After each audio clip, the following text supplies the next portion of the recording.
Olá, sejam bem-vindos ao canal Viagem Espacial.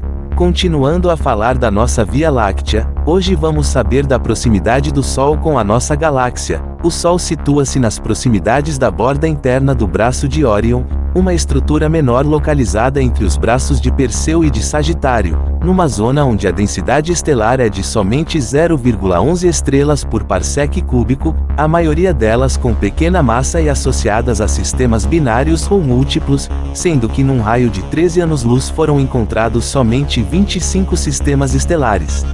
O mais próximo deles é o sistema Alpha Centauri, cujo componente mais próximo é a anã vermelha próxima a Centauri, localizada a pouco mais de 4 anos-luz de distância. Sirius, a estrela mais brilhante do céu, depois do Sol, está a 8,6 anos-luz da Terra. O Sol atualmente está cruzando uma região do espaço dominada por matéria interestelar denominada nuvem interestelar local. Esta nuvem faz parte de uma estrutura ainda maior, a bolha local, em cuja borda está o Sistema Solar, a qual se estende por cerca de 390 anos-luz, e tem origem na associação Scorpius-Centaurus. Neste local existe uma intensa atividade de formação estelar, onde surgem estrelas massivas e jovens com classes espectrais U e bairro. Estas estrelas possuem um período de vida curto, e quando explodem sob a forma de supernovas, originam fortes ventos de gases que varrem as regiões por onde passam, criando bolhas de gases em meio ao espaço interestelar. A nebulosa de Gunn é o mais próximo remanescente de supernova, com sua parte mais próxima localizada a 450 anos-luz. Dentro desta região estão os fragmentos da supernova de Vela. A nebulosa de Órion, a cerca de 1500 anos-luz, é a mais próxima dentre as grandes regiões de formação estelar. Grandes nuvens moleculares escuras localizavam-se a mais de 1500 anos-luz do Sol, sendo responsáveis pelo obscurecimento em partes do plano galáctico observados a partir da Terra nas constelações de Cisne e Águia. Estas nuvens organizam-se em linha de forma paralela a associações estelares que estão logo atrás, conforme tipicamente observado em galáxias espirais. As Íades, a 150 anos-luz, e as Pleiades, a 410 anos-luz, são os dois aglomerados abertos mais próximos do Sistema Solar. No braço de Órion existe uma banda denominada Cinturão de Gold, ao longo da qual existem importantes locais de formação estelar da qual, inclusive, a nebulosa de Órion e a associação Scorpius-Centaurus fazem parte. O halo da Via Láctea é uma região aproximadamente esférica que se estende para além do disco, onde está presente pouca quantidade de gás e poeira e nenhuma atividade de formação estelar. Contudo, existem mais de 100 aglomerados globulares identificados, mas estimativas sugerem a existência de cerca de 500, constituídos por estrelas da população Ii, tão antigas quanto a própria galáxia e com baixa metalicidade. Esses aglomerados executam órbitas elípticas ao redor do centro galáctico em orientações aleatórias, que por vezes cruzam o disco, enquanto podem levá-los para até 300 mil anos-luz de distância do centro galáctico. De fato, estes aglomerados globulares, assim como algumas estrelas desviadas para esta região, são os únicos componentes brilhantes que delineiam o formato do halo. Esta região da galáxia pode abrigar ainda um grande número de estrelas anãs vermelhas de pequena massa e pouco brilhantes, o que tornaria difícil sua detecção. Aglomerados cujas distâncias demasiadamente grandes originam dúvidas se realmente fazem parte do halo ou se estão ligados gravitacionalmente a alguma galáxia satélite da Via Láctea, como as nuvens de Magalhães.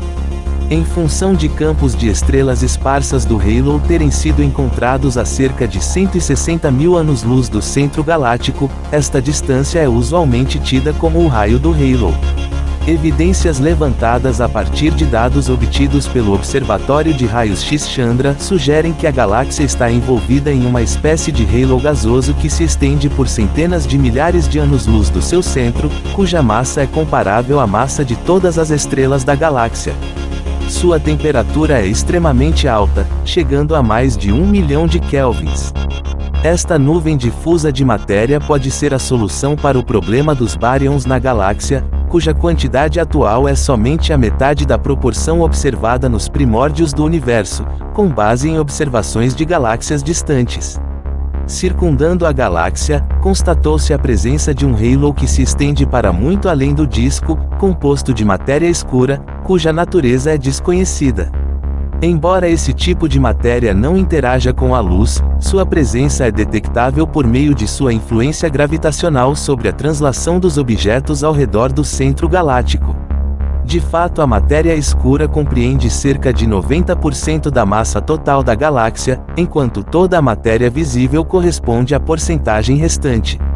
A presença desta matéria escura pode ser decisiva na estabilidade das ondas de densidade e, consequentemente, na manutenção dos braços espirais da galáxia por longos períodos. A Via Láctea apresenta um movimento de rotação ao redor do centro galáctico em sentido horário, a partir do polo norte galáctico, contudo de forma diferencial, ou seja, a velocidade da rotação da galáxia como um todo não é a mesma.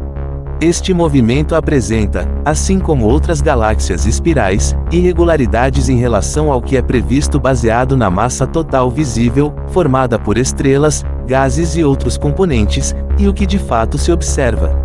Nota-se que as regiões mais afastadas da galáxia giram com velocidades maiores do que seria predito pelas leis de Kepler. Portanto, conclui-se que a velocidade de rotação não necessariamente diminui com a distância, mas se mantém praticamente constante a partir do disco. A curva de rotação descreve a velocidade de rotação dos astros da galáxia em função de sua distância ao centro. Esta velocidade está diretamente relacionada à quantidade de matéria que se encontra no interior desta órbita, sendo possível, portanto, inferir a massa da galáxia por meio do movimento de seus componentes. Conforme revela a curva de rotação da Via Láctea, a velocidade em suas partes externas é maior do que o esperado, o que implica uma grande quantidade de matéria existir além do disco, muito além do que pode ser observado. Por isso, acredita-se que a anomalia seja provocada pela matéria escura, indetectável diretamente e cuja natureza se desconhece. O Sol descreve uma órbita ao redor do centro galáctico com velocidade de cerca de 220 km por segundo, o que resulta em um período orbital de aproximadamente 225 milhões de anos. Desde sua formação, estima-se que o Sol tenha completado seu trajeto 20 vezes. O vetor velocidade do Sol aponta para a constelação de Cisne. Em relação ao referencial de repouso local, ou seja, desconsiderando-se o movimento do Sol e de todas as outras estrelas ao redor do centro galáctico, o Sol se move a 22 km por segundo na direção da constelação de Hércules, em direção a um ponto denominado ápice solar. O Sol apresenta, ainda, um movimento de oscilação harmônico em relação ao plano galáctico, cruzando com um período entre 52 a 74 milhões de anos, com amplitude máxima entre 49 a 93 parsecs acima ou abaixo do plano galáctico. Atualmente estamos a cerca de 15 parsecs acima do plano da Via Láctea. O período destas oscilações da órbita solar aproximadamente coincidem com eventos de extinção em massa, levantando suspeitas de que, ao cruzar regiões densas de nuvens moleculares, ou dos braços espirais, perturbações gravitacionais modificariam a órbita de cometas distantes do Sistema Solar que, por sua vez, atingiam nosso planeta. As deformações das galáxias de disco são um fenômeno comum, tão comum quanto a estrutura em espiral. A medição da distribuição estelar e cinemática da nossa galáxia demonstra uma deformação galáctica na Via Láctea. A órbita de uma partícula livre inclinada para o disco galáctico precede a uma taxa que depende do raio galactocêntrico. Estruturas deformadas tendem a fazer o mesmo, enrolando a dobradura em uma espiral apertada.